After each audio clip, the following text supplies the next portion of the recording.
What is up, guys? Welcome back to the channel and to some more WWE 2K19. And on this video we're gonna be discussing something that a lot of you guys been asking for, and that is universe mode, because it certainly seems like this year universe mode didn't get as much love as, let's say, my career and so on, but there were some changes to it that is worth mentioning. So we're gonna go ahead and run down some of the changes and new features that we're gonna be encountering this year. So to start off, one thing that I do want to mention is pretty much what I just said. My career mode received a huge overhaul this year, in which is pretty much a different new game mode than what we have seen the last couple of years. While for universe mode, that is certainly not the case, and you can see it right away when looking at the menu, as it is very similar to last year, but there is some improvements, and again, that's what we're gonna talk about in this video. So right off the bat, you still got your calendar, your my universe, the power ranking, default champions, and so on. But when clicking on the actual show, one thing that is gonna pop out to you right away is some of the new tabs, such as the actions tab, and this is when you actually start to see some of the changes that they added. So to start off, the action specifically for the money in the bank briefcase, if you have someone holding the money in the bank briefcase, you are able to announce the cash in. Now you could also tease a cash in during the champions match, so you don't have to just announce it. If you don't announce it when you're editing the matches, you're able to tease, or you're able to cash in after the superstar have done his match. So you can do a traditional heel cash in,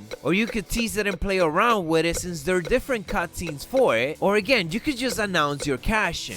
You could also, of course, edit your money in the bank holder and so on, just like if you were on regular exhibition, which I'm gonna be having a video on that on the channel, so look out for that if you guys want more information in regards to custom money in the bank briefcase and holders and so on. Now besides that, obviously that is not the only change. There's a couple of other things that I want to mention that I didn't get to show here because I was just not aware of it. So another change in Welcome Edition is that they actually increased the championship slots per show. It has gone from 4 to 6, which is actually pretty good when you have a big roster and you're doing sort of like a pay-per-view and you want matches to have championships. They also added support for both managers and custom matches. Specifically for managers, I'm actually excited as there's a pretty good amount of them this year, and there is just so many superstars that usually have a manager or a tag team partner that accompany them to the ring. Another changes that pop out right away is that when you are simulating matches, now finally you're able to choose who the winner of that match is. So if you don't want to play a match but you still want Roman Reigns to remain as champion, you could choose Roman Reigns as the winner of the match and continue on. So that is literally the only changes that I was able to notice when I was playing universe mode. The biggest one again probably being the fact that we can now assign money in the bank matches to show schedules or create their own custom money in the bank scenarios. And the last thing that I want to discuss, or at least show you guys, is the fact that they did indicate it that of course the promo engine got some work. There's some new promo animations and there's improvements to the text of it as well. So I'm just gonna let this promo run through of Seth Rollins and see what the story takes us. With that being said, if you guys enjoy, make sure to elbow drop a like on this video and subscribe to the channel if you haven't yet for much more breakdowns and so on. Check out any of my other videos if you haven't just yet, and we in the road to 100,000 subscribers. I'm Macho T, I'll dig it.